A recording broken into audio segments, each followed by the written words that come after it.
Idriss Linge, qui est journaliste à l'agence Ecofin, agence spécialisée sur les questions d'économie et de finances. Nous allons parler avec lui de la loi des finances 2021. Idriss Linge, bonjour. Bonjour Marcel et bonjour à vos auditeurs. Le budget du Cameroun va donc augmenter de 565 milliards de francs CFA, soit une hausse en valeur relative de 12,6%.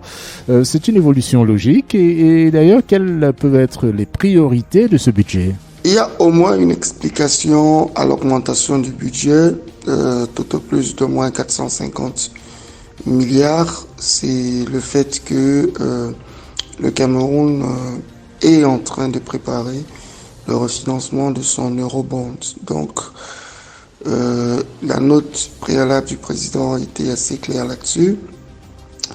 Il y a eu cette eurobond et qui va venir gonfler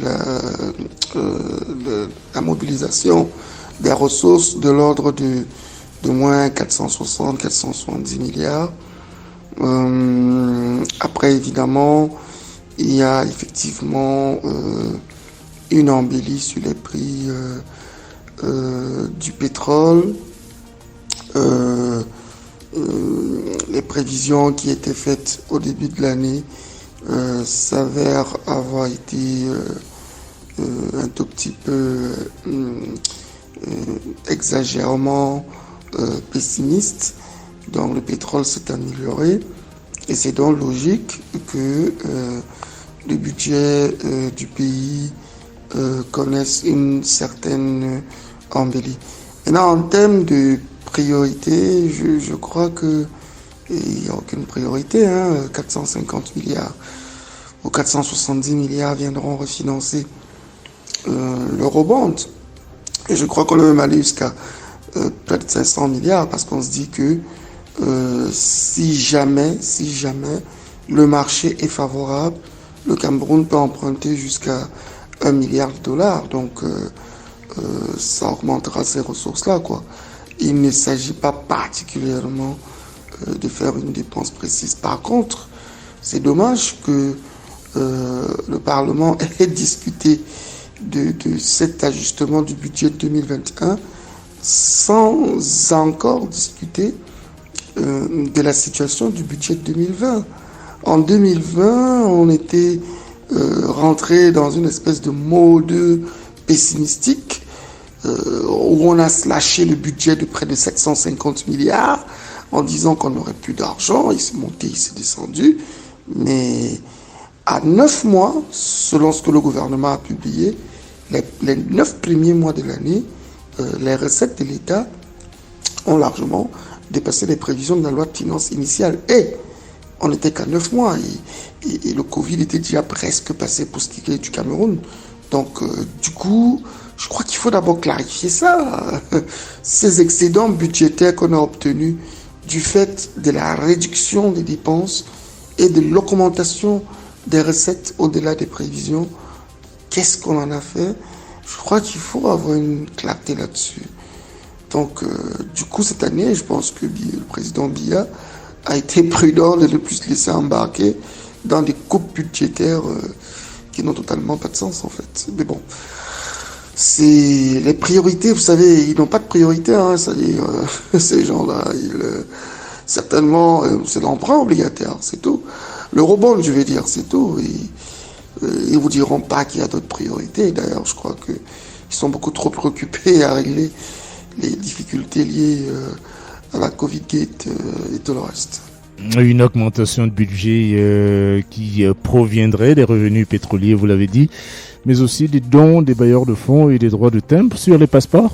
Je ne crois pas qu'on peut faire une augmentation de budget en misant sur les droits de timbre sur les passeports, parce que, in fine, si c'est quelque chose que les gens trouvent trop lourd, ils n'auront plus fait des passeports. Je veux dire, il faut encore calculer le ratio des Camerounais qui est capable de voyager. Quel pourcentage ça représente? Quel volume de recettes on aura sur les 5 prochaines années? Parce que ce qu'il faut savoir, c'est que même si tous les Camerounais, les 24, 25 millions de Camerounais font un passeport, voilà, au bout d'un certain temps, on sera on aura 5 ans où il n'y aura plus de recettes. Bon, admettons même que ces passeports sont échelonnés.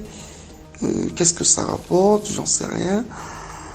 Mais ce qui est sûr, c'est que les revenus pétroliers, c'est sûr. Hein, je pense que on aura des recettes qui sont au-delà des prévisions, encore à condition que le Cameroun ne soit pas dans une situation, parce que je crois qu'ils doivent rembourser des dettes à des marketeurs comme Vitol, à des traders comme Vitol. J'espère que ce n'est pas garanti sur du pétrole.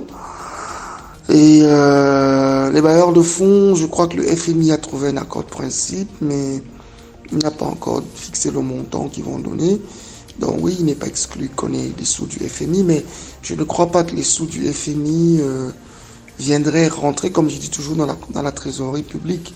Les sous du FMI viennent améliorer notre position extérieure, c'est-à-dire notre capacité à importer, mais ne viennent pas directement gonfler forcément la trésorerie publique.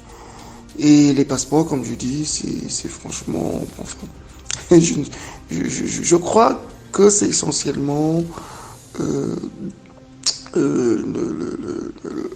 refinancement de l'eurobond et éventuellement une petite embellie sur certains prix de matières premières, palmier, huile et tout le reste.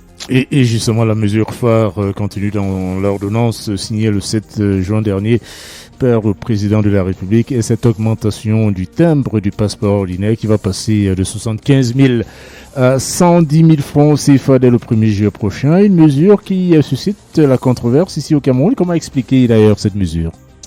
Je ne sais pas si augmenter les prix du passeport est une mesure phare, mais c'est une de ces mesures qui risque encore de séparer le gouvernement de son peuple.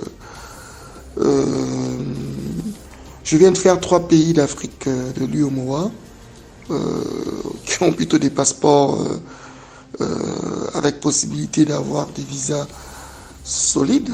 Je veux dire, le Bénin, le Togo, la Côte d'Ivoire. Lorsque vous demandez le visa des États-Unis, du Canada, naturellement, on vous donne 4 ans, 5 ans. Le visa du Cameroun vous donne droit à un visa de... Le passeport du Cameroun donne droit à un visa, je pense, de 1 an aux États-Unis. Il faut renouveler à chaque fois.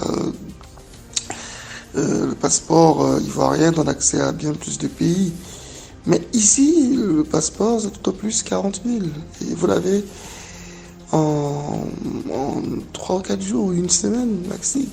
Pour les pays comme le Togo, c'est 1 semaine. Donc déjà, le passeport camerounais, il est trop cher. Et on n'est même pas sûr de pouvoir l'avoir à temps. Je pense qu'il faut quand même que... Ce qui est sûr, c'est que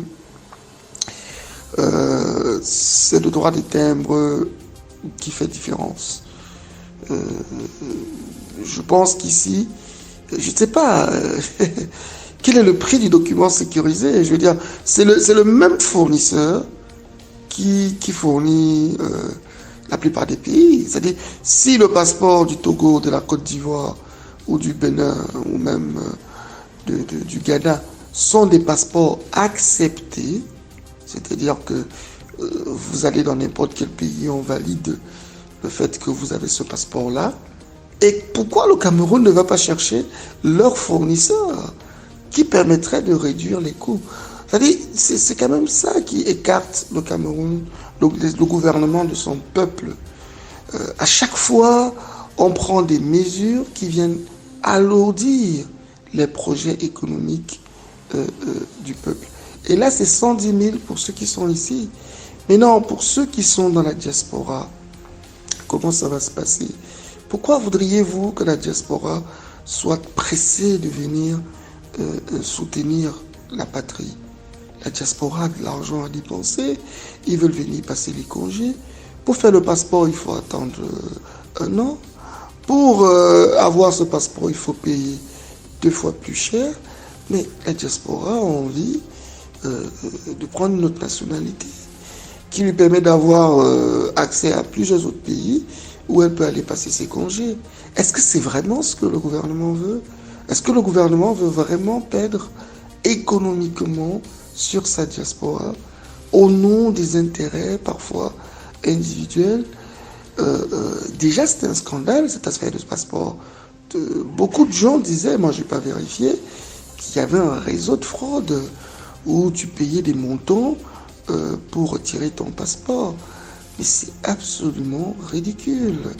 Tu vas, on te dit que non, tu ne peux pas avoir ton passeport parce que il faut attendre 2 ans. Mais si tu as payé, apparemment, tu peux l'avoir overnight. C'est totalement de la folie. On n'a pas besoin d'augmenter les prix du passeport, franchement. Parce que ces passeports, on peut les faire moins chers. Je crois aujourd'hui que le Cameroun est un des pays africains où le passeport est le plus cher. Et ça, je vous le dis, j'ai vérifié. Vous allez au Gabon, je pense, au Togo, au Kenya, je veux dire, au Rwanda, au Tchad, et même c'est des pays, mais vraiment des pays tout petits. Et les passeports sont moins chers.